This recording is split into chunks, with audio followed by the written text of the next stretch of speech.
Hello सन्नाटो, कैसे हो भी सब लोग? All good, very nice. चलो आज हम लोग चर्चा करेंगे फ्रिक्शन की, न्यूटन लॉज ऑफ मोशन का नेक्स्ट पार्ट उसका। We'll talk about friction. मेरा नाम है गगनदीप सिंह, मैं आपका मास्टर, ये हम सबका एक बहुत ही प्यारा चैनल जिसका नाम है न्यूटन पाजी। Let's talk about friction. Example लेते हैं। मान लो कि तुम्हारे घर पे मम्मी ने कह दिया कि बेटा ये टेबल खिसका के थोड़ा साइड में कर दे। तुमने कहा ठीक है मम्मी, अभी कर देता हूं साइड में। तुमने टेबल पे लगाई फोर्स, हिला ही नहीं। ऐसा होता है ना, भारी टेबल हो, भारी जोर लगाते हिलता ही नहीं है। सही बात। तो तुमने भाई साहब कोई फोर्स तो लगाई, न्यूटन लॉज कहता है अगर तुमने फोर्स लगाई ब्लॉक हिलना चाहिए था, लेकिन ये तो नहीं हिला। इसका मतलब कहीं ना कहीं से एक अपोजिट फोर्स आई होगी जिसके कारण नेट फोर्स 0 हो गई होगी, जिसके कारण ये ब्लॉक नहीं चला। हाँ कि ना? यही फ्रिक्शन है। ये जो अपोजिंग फोर्स आई है ना, यही फ्रिक्शन है। इसी के बारे में हम लोग चर्चा करना चाहते हैं।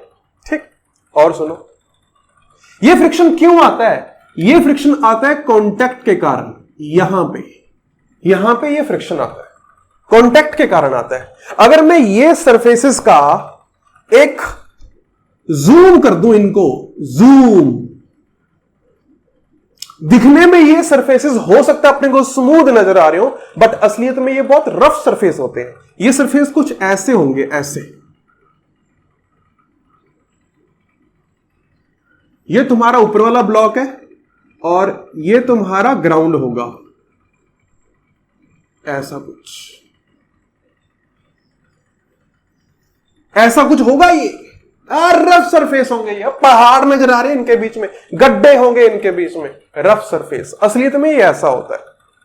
अब सोचो, अगर तुम ऊपर वाले को खिसकाने की कोशिश करोगे, ये घिसड़ नहीं जाएगा?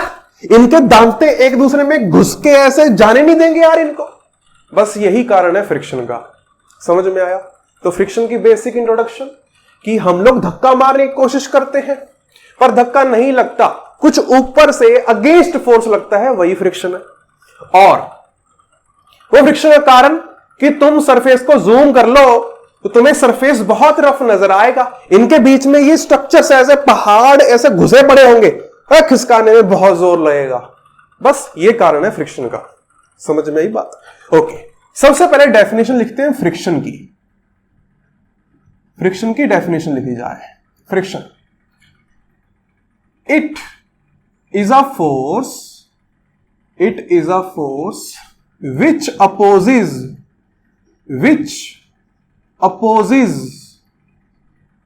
motion of a body। सही बात ना? ये बात गलत है। बॉडी के मोशन को अपोज करने वाली फोर्स को फ्रिक्शन नहीं बोलते, ये गलत है। थोड़ी देर में पता चल जाएगा ये गलत क्यों है। एक्चुअल डेफिनेशन क्या है? It is a force which opposes relative motion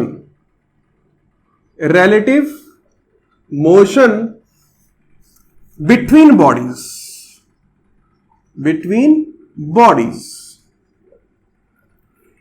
अगर एक बॉडी दूसरी बॉडी पे घिसड़ते हुए जा रही है तो फ्रिक्शन कोशिश करेगा वो आपस में घिसड़े ना, वो एक साथ चले।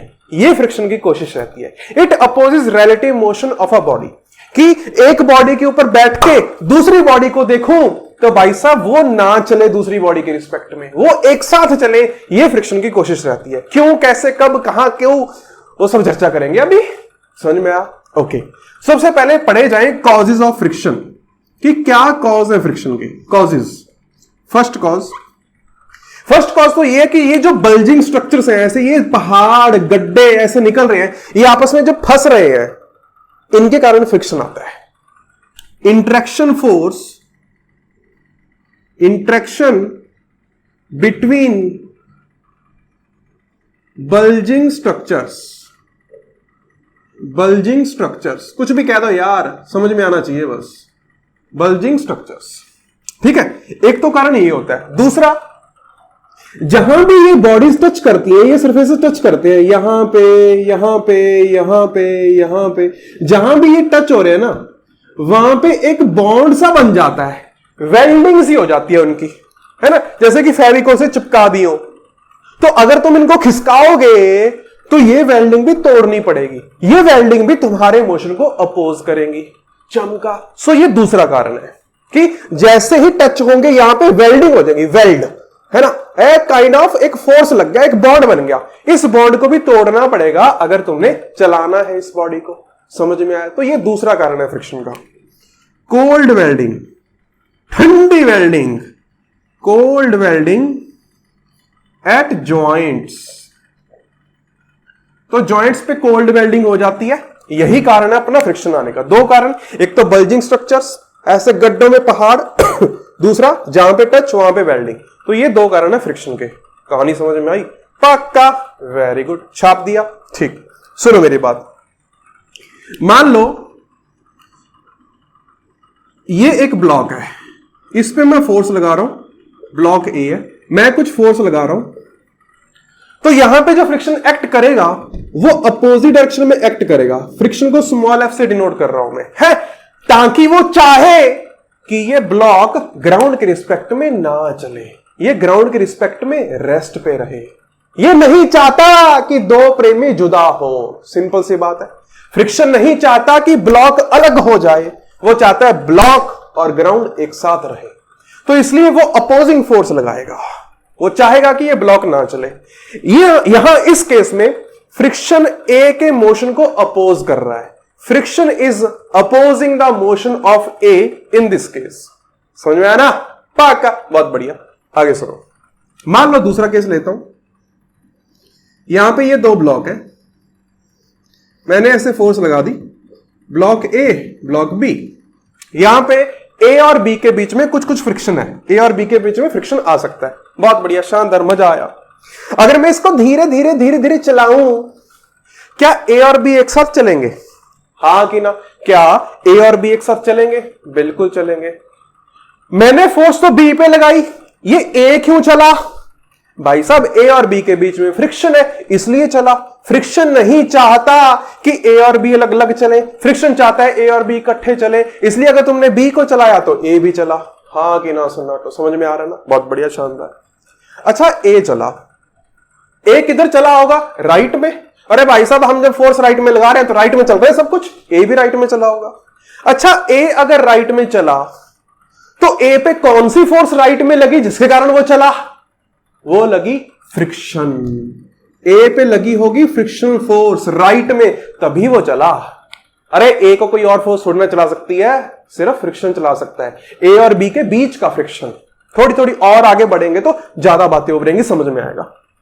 ये बात समझ में आई कि ये राइट में चलेगा? बिल्कुल। ए और बी के बीच में फ्रिक्शन है, ये फ्रिक्शन के कारण चलेगा? बिल्कुल। अगर ए राइट में चल रहा है, फ्रिक्शन लग रहा है, तो भाई साहब फ्रिक्शन राइट में लग रहा होगा तभी तो ये चल रहा है। हाँ कि ना? बिल्कुल। मजा आया। सर डांट क्यों रहे हो? मैं ये कहना चाहता हूं कि इस केस में ए ब्लॉक के मोशन को फ्रिक्शन अपोज नहीं कर रहा, हेल्प कर रहा है। समझ में आया? Friction is not opposing the motion of A, but actually it is helping for A to move. इसलिए मैंने इसकी डेफिनेशन में it opposes motion of a body ना, it opposes relative motion between bodies. ये चाहता है कि ए और बी इकट्ठे चले, बस। मोशन को अपोज करता है, ये कहानी गलत है। एग्जाम्पल से प्रूव हो गया। समझ में आया? मिटा दूं? ओके। तो हमने पढ़ लिया फ्रिक्शन क्या होता है, हमने पढ़ लिया कि फ्रिक्शन क्यों लगता है। एक छोटी सी कहानी और सुनाता हूं। मान लो कि ये अपनी बॉडी है, ये ग्राउंड पे पड़ी है, सही बात। यहां पे है कांटेक्ट, यस बिल्कुल सही बात, कांटेक्ट है। यहां पे लगेगी एक कांटेक्ट फोर्स, यहां पे लग रही होगी contact force, contact force. Contact force के दो कंपोनेंट होते हैं, one is normal and one is friction. जो नॉर्मल होता है वो सरफेस के परपेंडिकुलर होता है, हमने पहले पढ़ रखा है। फ्रिक्शन होता है वो सरफेस के अलोंग होता है, टेंजेंट टू द सरफेस। समझ में आया? ये दोनों भाई हैं और इनके पप्पा का नाम है contact force. This is contact force. चमका। Normal is the component of contact force perpendicular to surface and friction is the component of contact force along the surface. ये एक और डेफिनेशन बन गई फ्रिक्शन की। क्या? Friction is component of contact force along the surface, along the surface।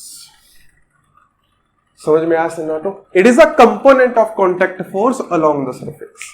जो perpendicular component होगा उसको बोलते हैं नॉर्मल। समझ में आया? पक्का? बहुत बढ़िया, शानदार। आगे लिखो टाइप्स ऑफ फ्रिक्शन। कितने टाइप्स के होता है? ये मेनली दो ही टाइप के होते हैं। First static friction and second is kinetic friction. अगर तुम नाम पे ध्यान दो, स्टैटिक मतलब होता है रुका हुआ, काइनेटिक मतलब होता है चलता हुआ। हां कि ना? चलता हुआ, रुका हुआ, ये स्टैटिक और काइनेटिक के मतलब होते हैं। बिल्कुल सर, इसमें कौन सी बड़ी बात है। सबसे पहले मैं शुरू करता हूं स्टैटिक फ्रिक्शन। स्टैटिक फ्रिक्शन के बारे में पूरी कहानी जानते हैं। स्टैटिक फ्रिक्शन डेफिनेशन लिख लेते हैं। स्टैटिक फ्रिक्शन कब लगता है? क्या डेफिनेशन है इसकी? It acts when there is no relative motion between bodies। ये तब एक्ट करेगा जब दो बॉडीज के बीच में कोई रिलेटिव मोशन नहीं है। नो रिलेटिव मोशन मतलब दो बॉडीज एक दूसरे के रिस्पेक्ट में रेस्ट पे हो, ये तब एक्ट करेगा। अच्छा, इसलिए इसका नाम स्टैटिक फ्रिक्शन है। स्टैटिक मतलब रुका हुआ, रिलेटिवली वो रुके हुए हैं। समझ में आई बात? तो मैं एग्जांपल देता हूं, समझ में आएगा कि ये कैसे लग रहा है, क्यों लग रहा है, किस डायरेक्शन में लगेगा, कितने मैग्नीट्यूड का लगेगा, वो अपने को क्लियर आउट होने वाला है। अभी ध्यान देना। मान लो कि यहां पे मेरे पास एक ब्लॉक पड़ा है, मास कुछ ले लो, 10 किलो ले लो यार, ठीक है। क्या यहां पे इसके ऊपर फ्रिक्शन एक्ट कर रहा है? हां या ना में जवाब देना। क्या यहां पे कोई फ्रिक्शन एक्ट कर रहा है? आंसर या तो होगा ना या होगा हां। अच्छा, तो कई बच्चों ने कहा कि इनके बीच कांटेक्ट है, सरफेस रफ है, तो फ्रिक्शन एक्ट कर रहा होगा। ठीक, तुम्हारी बात मानी। अगर फ्रिक्शन एक्ट कर रहा होगा या तो लेफ्ट में होगा या राइट में होगा। मैं किसी एक डायरेक्शन राइट में मान लेता हूं कि फ्रिक्शन एक्ट कर रहा है। बहुत बढ़िया, शानदार। अच्छा, क्या हॉरिजॉन्टल डायरेक्शन में फ्रिक्शन के अलावा इस ब्लॉक पर कोई और फोर्स है? ना, और तो कोई है नहीं। नॉर्मल वर्टिकल में है, फ्रिक्शन है तो वो हॉरिजॉन्टल में होगा, और कोई फोर्स नहीं है। तो तुम्हें नहीं लगता कि there is some net force on the block? हां सर, राइट में। बिल्कुल, तो ये तो राइट में एक्सेलरेट कर देना चाहिए। अरे समझ में आ रहा है? ये फ्रिक्शन के कारण राइट में एक्सेलरेट कर देना चाहिए। ऐसा होता है क्या? मैंने ब्लॉक रखा, मेरा ब्लॉक गिर गया मैंने ब्लॉक रखा और चल दिया ब्लॉक। वाह, मजे में, जादू हो रहा है भाई साहब। सामान रखो, सामान निकल लिया। ऐसा होता है क्या? नहीं होता। इसका मतलब यहां पे फ्रिक्शन एक्ट नहीं करना चाहिए। अरे फ्रिक्शन एक्ट नहीं करेगा तभी तो ब्लॉक रेस्ट पे रहेगा। अगर फ्रिक्शन एक्ट कर गया, there will be net force, block चल देगा। ऐसा तो होता नहीं है कि हमने चीज रखी और वो निकल ली। वाह, जादू थोड़ी ना हो रहा है समझ में आया? इसका मतलब यहां पे कोई फ्रिक्शन एक्ट नहीं कर रहा ना। Here the friction acting is equal to 0। ऐसा क्यों? उसकी कहानी सुनाता हूं। फ्रिक्शन के बारे में थोड़े थोड़े इंपॉर्टेंट पॉइंट, देसी इंपॉर्टेंट पॉइंट समझते, जो अपने गुरुजी ने समझाए थे अपने को, वही मैं समझा रहा हूं। तो क्या कहानी कही गई कि फ्रिक्शन इज वेरी इंटेलिजेंट। अच्छा, फ्रिक्शन तुमसे भी इंटेलिजेंट है, उसको सारी फिजिक्स आती है। अच्छा सर, हमें तो नहीं आती। हाँ, तो फ्रिक्शन इंटेलिजेंट हुआ ना तुमसे, सन्नाटा। Friction is very intelligent. बहुत बढ़िया। Second point, it acts according to requirement. It acts according to requirement. बहुत इंपॉर्टेंट पॉइंट, जैसे इस क्वेश्चन में क्या कोई एक्सटर्नल फोर्स लग रही थी? ना, कोई नहीं लग रही। इसका मतलब ब्लॉक रेस्ट में पड़ा है? बिल्कुल। तो फ्रिक्शन की जरूरत ही नहीं है भाई साहब, ब्लॉक तो ऑलरेडी रेस्ट में है। अरे फ्रिक्शन यही चाहेगा ना कि ग्राउंड पे ब्लॉक पड़ा रहे, अगर ग्राउंड नहीं चल रहा तो ब्लॉक भी ना चले, फ्रिक्शन की यही कोशिश रहती है ना। बिल्कुल सर, बात तो सही कह रहे हो। तो यहां पे भाई साहब ब्लॉक ऑलरेडी रेस्ट पे है, किसी ने छेड़ा ही नहीं, तो फ्रिक्शन की जरूरत ही क्या है? कोई जरूरत नहीं है, तो फ्रिक्शन नहीं लगेगा। यही इंपॉर्टेंट पॉइंट है second, it acts according to requirement. समझ में आया? ओके, एग्जांपल ले लेते हैं, मजा आएगा, मजा आएगा। देखो, मान लो कि मैं 10 न्यूटन की फोर्स लगा दूं राइट में। अच्छा सर, अब ना फोर्स लग गई, अगर फोर्स लग गई सर ब्लॉक मूव कर जाएगा, ब्लॉक को रोक के रखना है तो फ्रिक्शन को भी 10 न्यूटन लगना पड़ेगा, और फ्रिक्शन लग रहा होगा लेफ्ट में, तभी तो ब्लॉक रुकेगा। हाँ कि ना? फ्रिक्शन की कोशिश है ब्लॉक ग्राउंड के रिस्पेक्ट में रुका रहे। हाँ कि ना? बिल्कुल। तो फ्रिक्शन लग गया 10, ठीक है सर, कोई दिक्कत नहीं है। मान लो कि मैंने फोर्स लगा दी 100 न्यूटन, नहीं कम लगाओ यार, 50 लगा दो, तो फ्रिक्शन भी लग गया 50 न्यूटन। हाँ कि ना? ब्लॉक रेस्ट पे है, ब्लॉक रेस्ट पे है। मान लो कि मैंने फोर्स लगा दी 100 न्यूटन, तो फ्रिक्शन भी लग गया 100 Newton.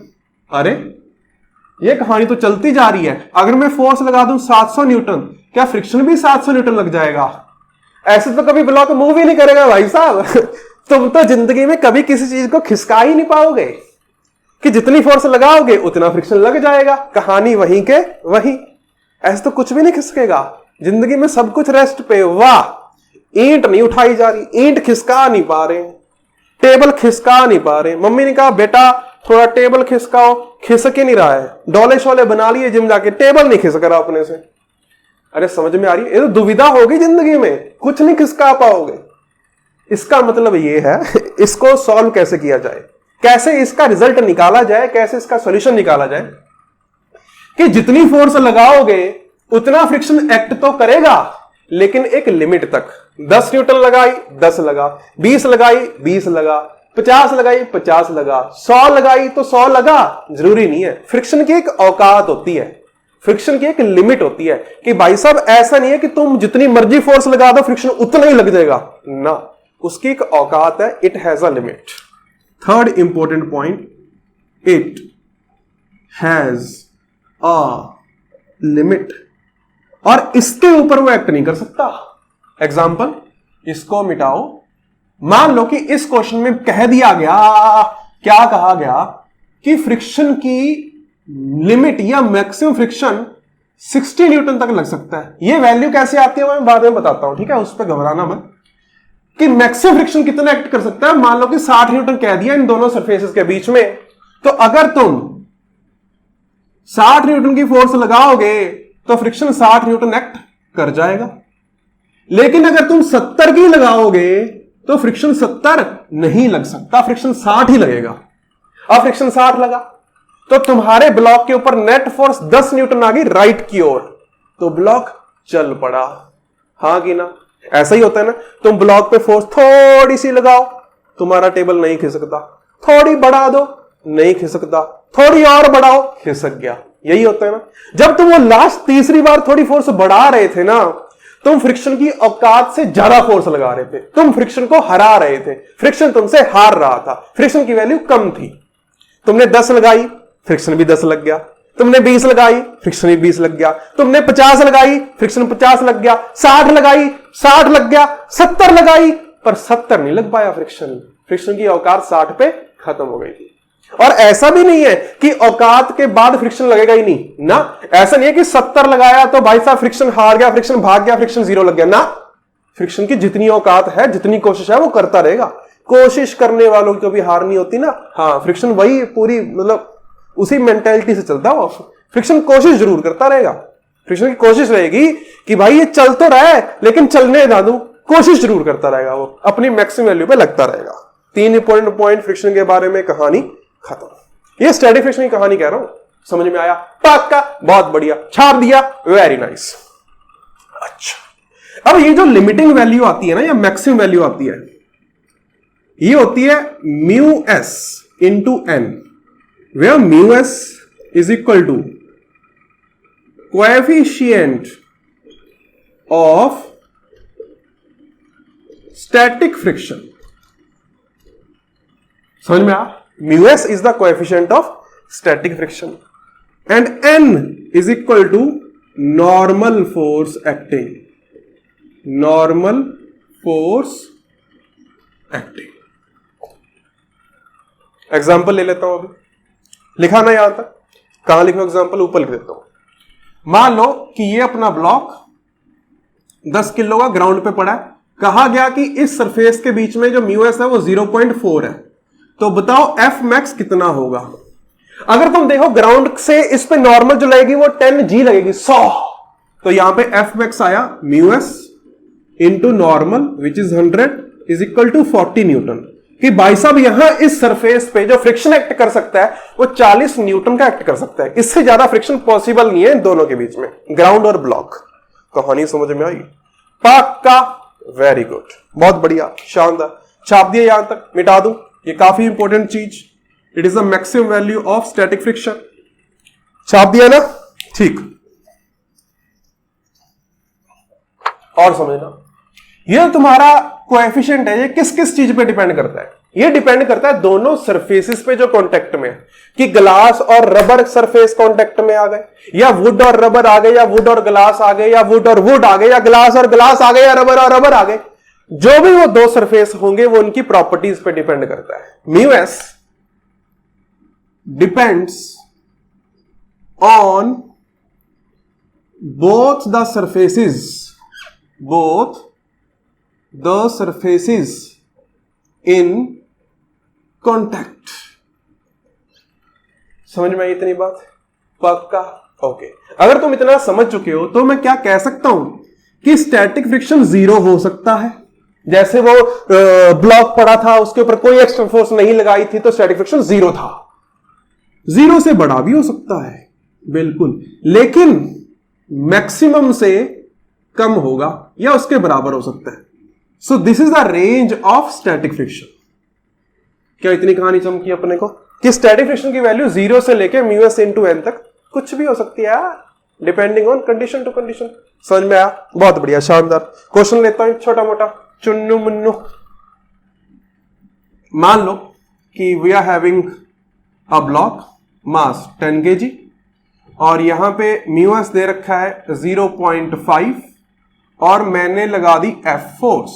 Part A, if F is equal to 40 newton find friction acting, कि फ्रिक्शन कितना एक्ट कर रहा है। ओके, सबसे पहले क्या काम करो, सबसे पहले अपना मैक्सिमम फ्रिक्शन निकाल लो, कितना आएगा। मैक्सिमम नॉर्मल कितना लगेगा, 10 kg का है तो 10G लगेगा, 100 न्यूटन। तो मैक्सिमम फ्रिक्शन आ गया 0.5 into 100 is equal to 50 newton. Friction की औकात है 50 न्यूटन की, लेकिन तुम्हारी एक्सटर्नल फोर्स कितनी है, 40। तो तुम्हें जरूरत कितने की है ब्लॉक को रोकने के लिए, 40। क्या तुम्हारे पास 40 फ्रिक्शन है? बिल्कुल है सर, ये लो, तो लग गया 40 न्यूटन का फ्रिक्शन। अरे फ्रिक्शन बहुत समझदार व्यक्ति है, बहुत समझदार बाणिया है वो। बढ़िया समझते हो ना, बहुत समझदार होते हैं ना, पैसा जहां जरूरत है वही लगाएंगे। हाँ, तो फ्रिक्शन की रिक्वायरमेंट 40 न्यूटन का, तो 40 ही लगेगा। औकात अपनी 50 की है, लेकिन जरूरत ही नहीं है तो क्यों लगाऊं, 10 न्यूटन एक्स्ट्रा क्यों खर्च करूं। समझ में आई ना बात? ऑलरेडी, बहुत बढ़िया। डी पार्ट, अगर मैंने एक्सटर्नल फोर्स 60 न्यूटन लगा दी तो भाई साहब मुझे फ्रिक्शन चाहिए 60 न्यूटन रोकने के लिए, लेकिन क्या मेरे पास 60 है? ना, औकात से ज्यादा हो गया ये तो कितना लगेगा, जितनी औकात है सारे का सारा लग जाएगा, फिर 50 न्यूटन का लग जाएगा। समझ में आई बात? अच्छा, फिर इस केस में क्या होगा? इस केस में भाई साहब ब्लॉक चल देगा, फ्रिक्शन लेफ्ट को लगेगा क्योंकि ब्लॉक को रोकना है, तो चल देगा। कितने से? F minus F net force divide by mass, इतना एक्सेलेरेशन आ जाएगा, शायद ये 1 मीटर पर सेकेंड स्क्वायर आएगा। हाँ कि ना? पक्का ये आ जाएगा। दिखा दिखा दिखा, 60 न्यूटन की राइट में फोर्स, 50 की लेफ्ट में फोर्स, नेट फोर्स 10, मास 10, एक्सेलेरेशन 1 मीटर पर सेकेंड स्क्वायर, चल दिया ब्लॉक। समझ में आई कहानी? पक्का, बहुत बढ़िया। एक इंपॉर्टेंट चर्चा ये आती है कि फ्रिक्शन की डायरेक्शन कैसे निकाली जाए, how to find the direction of friction. उसके ऊपर कुछ इंपॉर्टेंट पॉइंट्स लिखता हूं, इसको मिटा दूं छोटा सा, इधर ही लिख देता हूं राइट में। सो लिखो, हेडिंग डालो, how to find to find direction of friction, कि फ्रिक्शन की डायरेक्शन कैसे फाइंड आउट करी जाए उसके ऊपर चर्चा करते हैं। ओके, बहुत बढ़िया। First point, assume there is no friction, assume there is no friction. मान लो कि कहीं पे कोई भी फ्रिक्शन नहीं है। मैं एग्जांपल के तहत कर लेता हूं, यहां पे एक एग्जांपल करता हूं 2 ब्लॉक का, उसी में डायरेक्शन समझ में आ जाएगी। मान लो कि अपने पास एक ये ब्लॉक और एक ये ब्लॉक, यहां पे 5 किलो, यहां पे 10 किलो, एक फोर्स लगाई F इधर की ओर। मुझे 5 किलो और 10 किलो पे लगने वाला फ्रिक्शन की डायरेक्शन बतानी है। ठीक है, मान लो कि ये चल रहा है, लेट्स एज्यूम दैट ये राइट में चल रहा है। ठीक है, okay. Second, sit on one body and observe motion of other body. ठीक है भाई, बहुत बढ़िया। मान लो कि यहां पे कोई फ्रिक्शन नहीं है, पहली बात। ठीक है, मान लिया यहां पे कोई फ्रिक्शन नहीं है, तो 5 वाला तो नहीं चल सकता। 5 वाले के चलने का कारण ही फ्रिक्शन था, 5 वाला नहीं चल सकता। बहुत बढ़िया, शानदार, मजा आया। 5 वाला नहीं चल रहा। Okay, sit on one body, मैं 10 पे बैठ जाता हूं, मैं 10 पे बैठ गया। तो 5 किलो वाले के मोशन को देखो, यही कह रहा ना, sit on one body and observe motion of other body. मैं 10 वाले पे बैठ जाता हूं, 5 वाले का मोशन देखता हूं। देखो 5 वाला तो यही रहेगा, जा नहीं सकता इधर उधर, लेकिन फोर्स के कारण 10 वाला निकल लिया, 5 वाला यही रहा, 10 वाला निकल लिया, तो मैंने देखा 5 वाला पीछे रह गया। ओह सो सैड। समझ में आया? रिपीट करता हूं, है ना। पहला पॉइंट कहता है assume there is no friction. ठीक है, मान लिया यहां पे कोई फ्रिक्शन है ही नहीं, तो भाई साहब 5 वाला तुम्हारा हिलने वाला नहीं है, क्योंकि 5 तो फ्रिक्शन के कारण ही हिल सकता था, तो 5 नहीं हिलने वाला, अभी फ्रिक्शन ही नहीं है यार। ठीक है, सिट ऑन वन बॉडी, मैं 10 किलो वाले पे बैठ गया। ओके, दूसरी बॉडी को देखो, 5 वाले को देखो, 5 तो हिलने वाला नहीं है, लेकिन 10 वाला तो हिलेगा फोर्स के कारण, तो 10 वाला ऐसे चला गया, 5 वाला वहीं रहा, तो मैंने देखा 5 वाला लेफ्ट में चला गया। सही बात। मेरे लिए 410 kg block 5 kg is moving towards backwards, right. Third point, friction will act opposite to direction of motion, opposite to direction of motion. जो तुमने देखा कि 5 वाला यहीं रहा, 10 वाला आगे निकल गया, तुम्हारे लिए 5 वाला पीछे रह गया। For you 5 kg is moving backwards, तो 5 किलो वाले पे फ्रिक्शन लगाओ फॉरवर्ड। ये कहानी समझ में आई? अरे सनाटो डायरेक्शन इजी है यार, एक पे बैठ के दूसरे का मोशन देखो। तुम कोशिश करो कि दूसरे वाला जिधर जा रहा है उसके अपोजिट में फ्रिक्शन लगा दो। 10 वाले पे बैठ के देखा 5 वाला पीछे जा रहा था, तो 5 वाले फ्रिक्शन लगा दिया आगे। फिर आता है न्यूटन्स थर्ड लॉ। अगर ये फ्रिक्शन लगा, अगर 10 वाले ने 5 वाले पे फ्रिक्शन लगाया आगे, तो 5 वाले ने 10 पे फ्रिक्शन लगाया पीछे। क्यों? Newton third law. समझ में आगे नहीं आया? पक्का, बहुत बढ़िया, शानदार। ओके, एक तो ये फोर्स F लग रही है। अच्छा, अब 10 वाले पे और ग्राउंड पे, यहां पे भी तो फ्रिक्शन है, उसकी डायरेक्शन देख रहे हैं। तुम ग्राउंड पे बैठ जाओ, बैठ के 10 वाला किधर गया? आगे, अपोजिट फ्रिक्शन लगा दो, लगा दिया। ये लो F2, इसको F1 नाम दे दो। समझ में आया? पक्का। तुमने ग्राउंड पे खड़े होकर 10 किलो को देखा, 10 किलो राइट में जा रहा था, तुमने फ्रिक्शन लगा दिया पीछे, तो ये बन गए दोनों फ्रिक्शन। ब्लॉक पे भी दोनों ब्लॉक पे फ्रिक्शन बना दिया, FBD बन गया हॉरिजॉन्टल डायरेक्शन के फोर्सेस का। बहुत बढ़िया, शानदार, मजा आया। ये F1 ये भी F1, direction same, direction opposite होगी, मैग्नीट्यूड सेम होगा, न्यूटन थर्ड लॉ में पढ़ चुके हैं। मिटा दूं? ओके, एग्जाम्पल कर लेते हैं डायरेक्शन फाइंड आउट करने के लिए। चलो हो जाओ शुरू। मान लो ये अपने ब्लॉक है, 2 ब्लॉक, और मैंने इधर को फोर्स लगा दी, A ब्लॉक B ब्लॉक। ठीक है, यहां पे फ्रिक्शन 0 मान लेते हैं। मान लो यहां पे ग्राउंड और B के बीच में कोई फ्रिक्शन नहीं है, A और B के बीच में, तो बताओ A और B पे फ्रिक्शन किधर लगेगा? सबसे पहले तो क्या कहते हैं, मान लो कोई फ्रिक्शन नहीं है, मैं बी पे बैठ जाता हूं, मैं बी पे बैठ गया, कोई फ्रिक्शन नहीं है, ए को देखा, ए चल गया आगे, तो ए पे फ्रिक्शन लगा दिया मैंने पीछे। बहुत बढ़िया, शानदार, मजा आया। तो न्यूटन थर्ड लॉ के कारण बी पे फ्रिक्शन लग गया, आगे हो गया खत्म। क्लियर, बहुत बढ़िया, शानदार। नेक्स्ट क्वेश्चन, मान लो कि we are having two blocks, यहां पे है एक पुली। सर पुली से डर लगता है सर।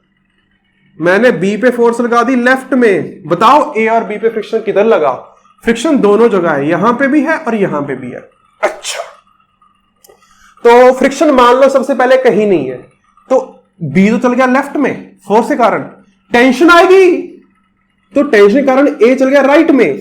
अच्छा, मैंने बी पे खड़े होके देखा कि ए तो राइट में जा रहा है, तो मैंने ए पे फ्रिक्शन लगाया लेफ्ट में, F1। सिमिलरली बी पे लग गया राइट में F1, लेकिन इनका ग्राउंड पे भी है। मैंने ग्राउंड पे खड़े होके देखा बी किधर निकल गया, इधर, तो बी पे फ्रिक्शन लगा दिया मैंने इधर। समझ में आई? अभी फ्रिक्शन की डायरेक्शन बनाई है, बस इतना समझ में आया? पक्का? देख लो। ऑलराइट, बहुत बढ़िया, शानदार। एक और कहानी सुनना। ये तो कहानी थी स्टैटिक फ्रिक्शन की, कि वो 0 से लेके म्यू एस इंटू एन तक कुछ भी हो सकता है। अब बात करते हैं kinetic friction. Second, kinetic friction, बस ये दोनों पढ़ लें, उसके बाद तो अपने को क्वेश्चंस ही क्वेश्चंस करने। Kinetic friction, it acts when there is no relative motion, गलत, when there is relative motion between bodies। चलने की बात है ना, काइनेटिक मतलब चलना।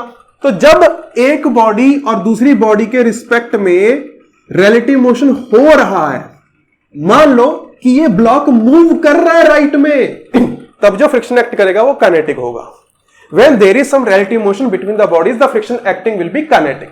ये एग्जांपल देख लो, B लेफ्ट में जा रहा है, A राइट में जा रहा है, हाँ कि ना? ऐसा ही हो रहा है, B मूव कर रहा है, A मूव कर रहा है। अगर ऐसा हो रहा है, मूवमेंट हो रही है, तो दोनों सरफेस पे फ्रिक्शन लगेगा काइनेटिक, क्योंकि यहां भी मूवमेंट है और यहां भी मूवमेंट है। If there is movement, there is some relative motion. मैंने बी पे बैठ के देखा ए चल रहा है, तो काइनेटिक फ्रिक्शन आएगा। समझ में आया ना? ओके। काइनेटिक फ्रिक्शन की जो वैल्यू होती है वो फिक्स होती है, म्यू के इंटू एन। म्यू के तुम्हें पता है क्या है? Coefficient of kinetic friction. इसका कोई रेंज नहीं है, 0 से लेना, इसकी वैल्यू फिक्स है। अगर दो बॉडीज चल रही है, काइनेटिक फ्रिक्शन लगेगा विद फिक्स वैल्यू। समझ में आई बात? पक्का? बहुत बढ़िया, शानदार। असली जिंदगी में जो तुम्हारा स्टैटिक का कोएफिशिएंट होता है वो थोड़ा सा बड़ा होता है, थोड़ा सा बड़ा होता है काइनेटिक से। फील दिलाता हूं अभी, ये असली जिंदगी में यही होता है। Static coefficient is bit more than kinetic friction. जैसे तुम कोई टेबल खिसका रहे हो, टेबल अब बहुत जोर लग गया, लेकिन अगर एक बार टेबल चल पड़ा तो थोड़ा सा आराम आ जाता है, थोड़ी सी कम फोर्स लगानी पड़ती है। ऐसा फील किया होगा ना तुमने? किया होगा किया है ना फील? पक्का? बहुत बढ़िया। कि अगर मैंने टेबल खिसकाना शुरू करा, धक्का मार रहा हूं अभी, जब तक टेबल नहीं चलता बहुत जोर लगाना पड़ता है, लेकिन अगर एक बार टेबल चल पड़ा तो थोड़ा सा कम फोर्स से भी काम चल जाता है। क्यों? क्योंकि जब तक टेबल नहीं चला तब तक स्टैटिक फ्रिक्शन एक्ट कर रहा है। स्टैटिक फ्रिक्शन की औकात थोड़ी सी ज्यादा होती है, वो तुम्हें बहुत फोर्स तक रोकेगा। लेकिन अगर एक बार ब्लॉक चल पड़ा, अगर एक बार टेबल चल पड़ा, तो लगेगा काइनेटिक फ्रिक्शन। काइनेटिक फ्रिक्शन की वैल्यू थोड़ी सी कम होती है, तो थोड़ा सा कम अपोज होगा। 19-20 का फर्क होता है, कुछ ज्यादा नहीं होता, बल्कि थोड़ा सा, लेकिन वो फील होता है फर्क। हाँ कि ना? कि एक बार अगर टेबल चल पड़ा तो चलाने में आसानी हो जाती है अपने को। समझ में आई बात? क्लियरिटी आई? पक्का? बहुत बढ़िया। क्वेश्चन करते हैं, मिटा दूं इसको। इसका ये फिक्स है, बस फिक्स वैल्यू म्यू के इंटू एन, और कोई इसमें चर्चा वाली बात नहीं है। इसकी डायरेक्शन वैसे निकालेंगे जैसी काइनेटिक की स्टैटिक की निकाली थी, सब कहानी सेम है वाकई। मिटा दूं? बहुत बढ़िया, शानदार। क्वेश्चन लिखो। मान लो कि we are having a block 10 kg, मैंने F फोर्स लगाई, यहां पे mu s is equal to 0.5 and mu k is equal to 0.4 दे रखा है. ओके, बहुत बढ़िया. Part A, what F minimum is required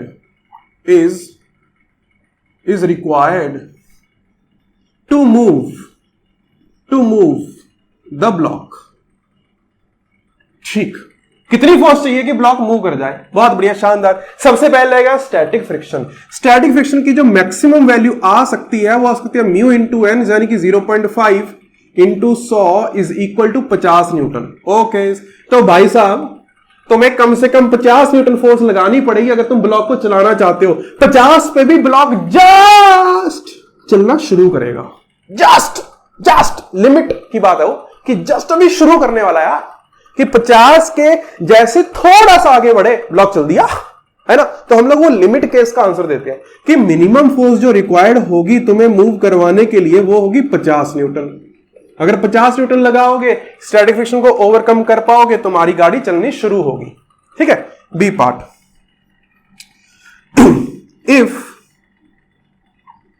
the block starts, what is its initial acceleration. अगर एक बार ब्लॉक चल पड़ा तो जस्ट कब चला? जब तुमने 50 न्यूटन की फोर्स लगाई. हां, अगर ब्लॉक चल पड़ा तो कौन सा फ्रिक्शन एक्ट करेगा? काइनेटिक. कौन सा? काइनेटिक. Kinetic coefficient 0.4. इसकी वैल्यू कितनी आएगी? कोएफिशिएंट इनटू नॉर्मल, यानी कि 40 न्यूटन. 40 न्यूटन का फ्रिक्शन लगेगा भाई साहब अगर तुम्हारा ब्लॉक चल पड़ा. ओहो, मजा आ गया. तो ब्लॉक तुम्हारा चल पड़ा है, फ्रिक्शन लग रहा है 40, एक्सटर्नल फोर्स तो अभी भी 50 ही दे रखी है ना. हाँ गिना, तो नेट फोर्स कितनी आ गई? 10. नेट फोर्स 10, मास दे रखा है 10, एक्सेलरेशन कितना आया? 1 मीटर पर सेकेंड स्क्वायर. तो जैसे ही ये चलना शुरू होगा इसका एक्सेलरेशन 1 मिल जाएगा तुम्हें. समझ में आया? पक्का? बहुत बढ़िया. कुछ फील आई होगी ना. मजा आया. एक IIT JEE में क्वेश्चन पूछा गया, देखना है ना, बड़ा मजेदार शानदार क्वेश्चन है. क्या कहता है वो कहता है कि एक मैंने एक्सटर्नल फोर्स लगाई, एक्सटर्नल फोर्स वेरी कर रही है, F is equal to T. ठीक है, और ये मेरा ब्लॉक है, मेरे को मूव करवाना है इस ब्लॉक को. कहता है कि फ्रिक्शन एक्टिंग और एक्सटर्नल फोर्स या टाइम का ग्राफ बनाओ, graph between external force and frictional force. तो शुरू में T इज इक्वल टू 0 पे फोर्स एक्ट कर रही है 0, तो फ्रिक्शन कितना एक्ट करेगा? 0. रिक्वायर्ड ही नहीं है. फोर्स मैंने थोड़ी सी बढ़ाई तो फ्रिक्शन भी बढ़ गया. कितना बढ़ गया? कि फ्रिक्शन फोर्स के बराबर ही रहेगा. कब तक? जब उसकी औकात ना आ जाए, है ना.